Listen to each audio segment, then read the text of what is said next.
What's up everybody, I'm Z-Wade, the Z-Wade and Z-Wade Photo, and are you still shooting Nikon DSLR? Maybe a Nikon D610, D750, D850, 810, 780? If so, good for you. Those are all excellent cameras even amongst the mirrorless revolution. If you're just now getting into Nikon's DSLR F mount system for the first time, this video is especially for you. Today we are going to talk about my favorite F mount portrait lenses. I'm not sure about the legality of posting other people's work within this video, so instead I will leave a link to the Flickr of these lenses so you can go and get a feel for what the image output is. Lens number one, we have the 180mm f2.8. There is a vast collection of these lenses spanning several decades and multiple series, and they are all, for the most part, very similar, if not identical in optics. Such a long-running design tells you something. It's good. And people like it. And amazingly enough, these lenses are pretty inexpensive, or at least they were before people realized how awesome it is and used equipment prices shot up as a whole. The series I have the most experience with is the 180mm f2.8 IF ED. And here's one of my images shot adapted with the Nikon Z6ii and manually focused.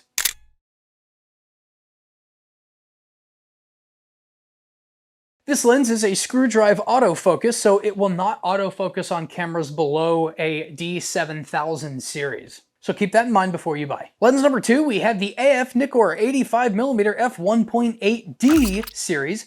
There is a G series of this lens that I wouldn't say is as good as the D, but to each their own. The benefit of the G version is that it will autofocus on any Nikon DSLR from 3000 to pro bodies. However, if you ask me, the D version is just still a little bit better optically in pretty much every way. These lenses are commonly found used in an excellent condition for like $300 bucks, which is an excellent value in my opinion. Next up, we have a lens that I never owned, but I did have the honor of shooting once upon a time, and that is the Nikon 200mm f2 GIF ED AFS VR. Can't believe I didn't choke on that one. That is a mouthful of nomenclature. Some may consider the 200mm to be too long for portrait work, but I can almost guarantee that if you had this lens, you would find something to shoot with it. This is a G-series lens, and so it will autofocus on any Nikon DSLR or adapted to mirrorless. It is insanely expensive, but if you have ever used it, you already know that it is a Black Plague level sick lens, absolutely bad to the bone. The compression you get and the demolished backgrounds are absolutely incredible, and the sharpness is kind of offensive. This is a dream lens for many photographers and one that many will never own. This lens also has VR to assist in getting a stable image at that long 200mm and slower shutter speeds. Nice. Another super expensive lens that is fantastic is the Nikon 105mm f1.4 ED. It's a G-series lens, so it will focus on any Nikon DSLR and also when adapted to mirrorless. You can expect excellent colors and destroyed backgrounds at f1.4 with a nice amount of sharpness.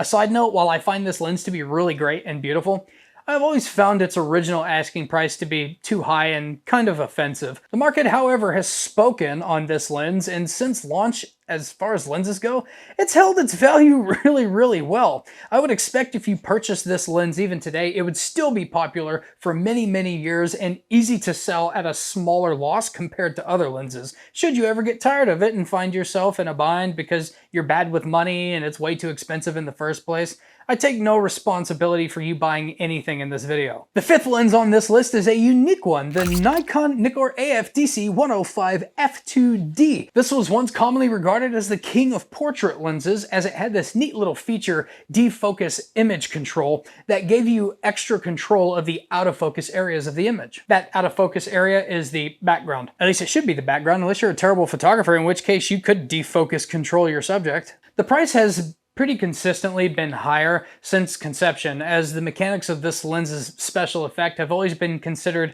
a premium construct, but used in excellent condition, it shouldn't break $1,000. If 105 doesn't interest you, it's also available with the defocus image control feature in 135mm for around the same price at the making of this video. Both of these are D-series lenses, which means they will only autofocus on D7000 and higher series of camera bodies. And if you adapt it to mirrorless, you will also have to manual focus and, of course, manual defocus, regardless of the camera. Yeah, that's right, I said defocus. It's cool, but weird, right? Next, we have one of my favorite lenses of all time, and it is actually the oldest, the Nikon Nikkor 105 f2.5 AIS.